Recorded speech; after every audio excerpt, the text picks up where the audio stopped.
Hello and welcome to this R tutorial. So in the previous tutorial we imported the dataset which contains 1000 reviews of a restaurant, and for each of the review we have the information whether the review is positive or negative. So 1 when the review is positive and 0 when the review is negative. And we are trying to build a machine learning model that will be able to classify each new review and tell if this new review is positive or negative. So basically what we are led to do is something we already did, that is classification in part 3, but this time we are working on texts, and therefore we need to figure out a way to create a model where we can have some independent variables to train a machine learning classification model to learn some correlations between the independent variables and the dependent variable, which is of course the liked column. So now the goal is simply to create some independent variables. And what could be those independent variables? Well, the idea in natural language processing, and that's the bag of words model, is to create a model which will basically be a huge table. A table where the rows are nothing else than the reviews. So this table will have 1000 rows because we have 1000 reviews, one row for each review, and the columns will simply be all the words that we can find in the reviews.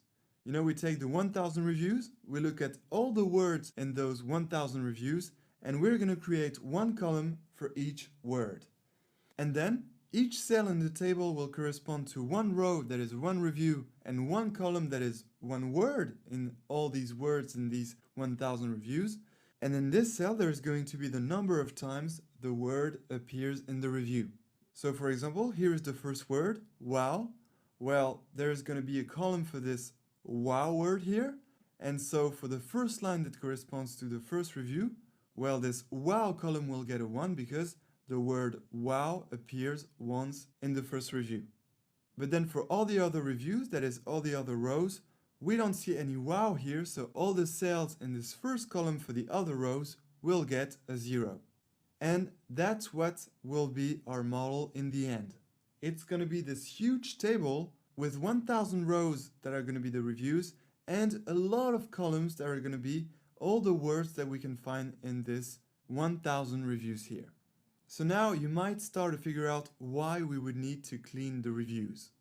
It's because since we're going to take all the words in these reviews here, well, we're going to get a lot of columns because we create one column for each word. But we don't want to get too many columns because the more we get some columns, and the harder it will be for our machine learning model to run properly, to execute efficiently. Not only our machine learning model will have more trouble to execute properly, but also it will have more trouble understanding the correlations between the presence of the words in the reviews and the information whether the review is positive or negative. Because of course, if we keep all the words in these reviews, well, we will get some irrelevant words. Some words that will not help the machine learning algorithm to predict if a review is positive or negative. Because in all the words that we can find in the reviews here, well, some words give a much better hint in telling if the review is positive or negative. Let me give you a simple example. We have this loved word here.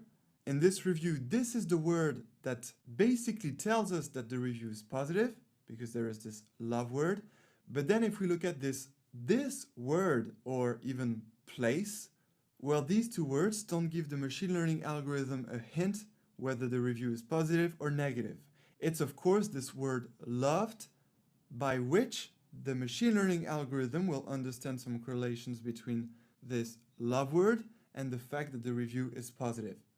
So that's the whole reason why right now we are going to clean the text. It's not only to reduce the big table we're going to get in the end, because we want our algorithm to run properly and not be saturated. And the other reason is that we want to get the most relevant words to find the best correlations between the presence of the words and the outcome, whether the review is positive or negative. Alright, so now we get the point. So let's start cleaning the reviews. And an important thing to understand is that what we'll do here to clean the reviews, well, it's the same technique to clean any other kind of text. Well, I will give you the main tools. You will be able to use these tools to clean any text you're working with. And of course, if your text is a little more complicated, like for example, an HTML pages that contains HTML tags, well, you would need to add a little more tools, but you would still use the tools that we are about to use. And the good news is that if you want to use more tools to clean more sophisticated texts, well, you just need to ask me some questions in a Q&A, and I'll help you add these tools to your problem and your text. But what we'll do here, you will definitely do it to perform natural language processing on your text files for your problems. All right, so let's do it. Let's clean the text. So that's the next step in natural language processing. We will clean all the text, and then we will create our bag of words model, which is this huge table, which is actually called a sparse matrix because we'll get a lot of zeros in the sparse matrix. And then that means that we'll get a model where we have some independent variables and one dependent variable. And that's when we'll be able to use our machine learning classification models that we built in part 3 to predict the class of a new review that the model will not have seen yet. So let's do it. Let's start with the first step of cleaning the text.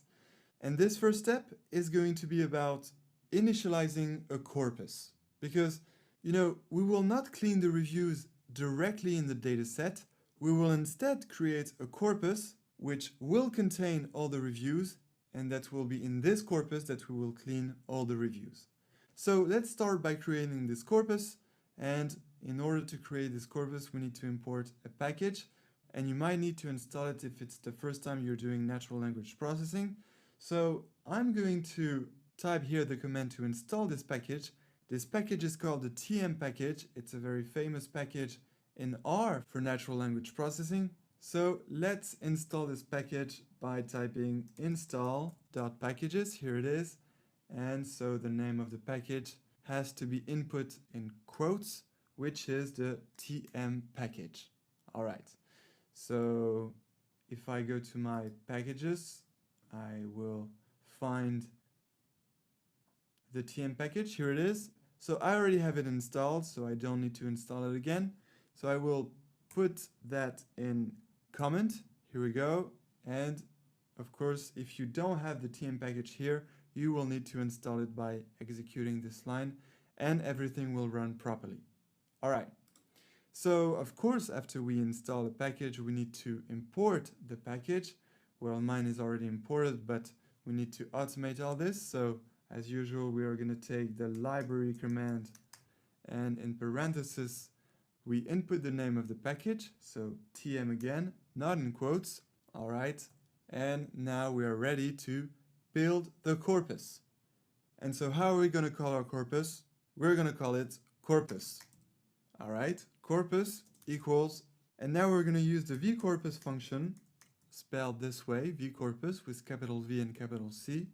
And then in parentheses, we need to input vector source this way. And again, new parentheses. And it's in these parentheses that we input the column that contains the text that we want to clean in this corpus. So this column is, of course, the review column of our dataset. So here we will input this column, which can be taken the following way by typing dataset $, and then as you can see we have the two variables here that we can pick, and the one we want to pick is review. All right, and that takes all the review column of our dataset, and that's exactly what we want because this column contains the text and we want to clean the text in the corpus. All right, so that's the first step of cleaning the text. So let's select this and press Command or Control plus Enter to execute and create the corpus. Here we go. As you can see, it already says that it's a large corpus, and we can even see here that our corpus takes 3.7 megabytes of space. We will simplify this corpus by cleaning step by step all the reviews, and that's what we'll do in the next tutorials. Until then,